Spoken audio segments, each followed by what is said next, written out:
Bonjour, aujourd'hui un velouté d'automne. Avant de commencer la recette, je vous laisse découvrir les produits que j'ai sélectionnés dans le catalogue de chez Cercle Vert pour réaliser cette recette. Des lentilles vertes bio de chez Dossi. Riches en fer, en protéines et vitamine B, elles sont cultivées en France et sont issues de l'agriculture biologique. Les châtaignes entières de chez Dossi sont récoltées à la main et préparées à partir de fruits mûrs, sains, sans meurtrissure ou moisissure. Elles sont ensuite rôties au four et pelées au feu. Le café moulu Puro de chez Miko est un café légèrement fleuri qui se caractérise par sa note chocolatée. Ce café en grains de chez Miko se démarque par sa grande finesse en bouche et ses arômes subtils légèrement fruités. Il est moins corsé qu'un café Robusta et bénéficie d'une faible teneur en caféine. Les graines de courge bio de chez Priméal, riches en protéines, sont issues de l'agriculture biologique.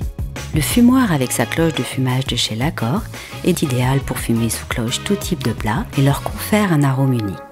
Pour faire cette recette, j'ai réalisé en amont un velouté de lentilles bio de chez Dossi. Lentilles réchauffées avec un petit peu de fond de volaille, légèrement crémé, assaisonné et mixé. Je vais le réserver et le mettre de côté au chaud. Là, nous allons retrouver du café entier 100% arabica que nous allons passer au four, histoire d'avoir un parfum de café une fois qu'on dressera notre plat. Ensuite, le principe, ça va être de dresser le velouté dans le potiron, accompagné de cèpes rôtis, de ces châtaignes entières de chez Dossi, un morceau de foie gras poêlé, des dés de potimarron qui ont juste été blanchis et nous terminerons avec les graines de courge torréfiées.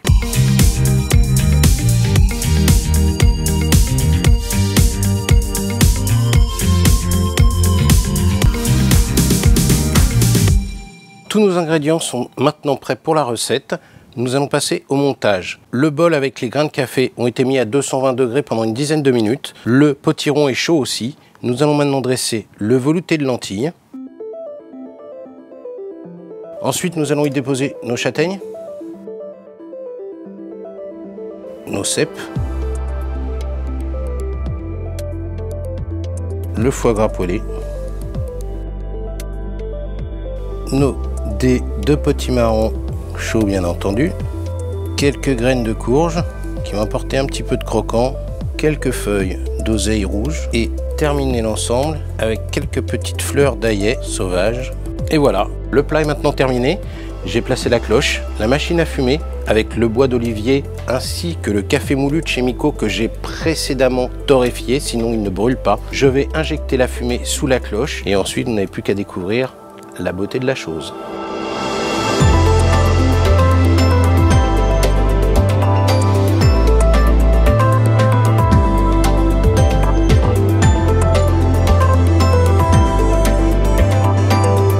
Il ne vous reste plus qu'à arriver devant le client et soulever votre cloche pour qu'il puisse découvrir, enfin plutôt sentir ce café et ce bois d'olivier.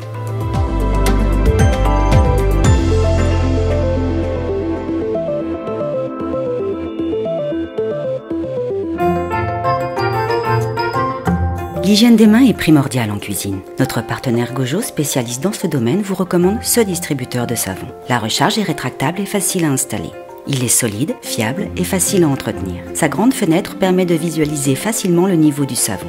Le produit sort sous forme de mousse onctueuse qui convient aux peaux sensibles et s'étale facilement sur les mains. Il se rince ensuite à l'eau claire.